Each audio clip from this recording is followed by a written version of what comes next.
It's that time of the year na naman sa Japan. Haro desu.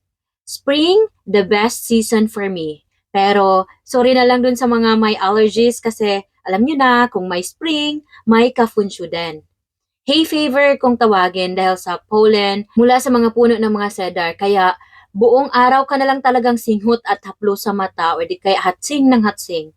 Kaya tara, samahan nyo kami bumili ng gamot pang kontra kafunsyo. Ito yung nire-recommend ng teller.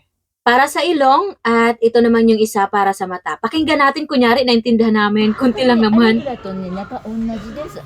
同じで、こっちの、これアリグラが、これがね、14日分でこれなんですけど、これ20日入って、このみたいなので、こっちがお得になるので、はい、続けられたら、目薬、何かおすすめですか？で、お値段がね、ドーンと違うんです。で、この辺は、もうちょっとかゆい。 And sa akin, hindi naman ako allergy. So, ito yung mga binili ko para sa mga skincare. Pero mostly talaga para sa buhok. Kasi sobrang desperate na talaga ako lately. Kasi sobrang dami na ng hair fall. Kaya mag-invest para sa buhok. So, imagine ito, ilang items lang to pero 10,000 plus na. Grabe yung inflation. So, ayan na muna for today. Laban lang mga ka-spring. Stay fresh kahit may allergies. Huwag kalimutang mag-stock ng pang-kontra kafunsyo. Hanggang sa susunod. Bye-bye!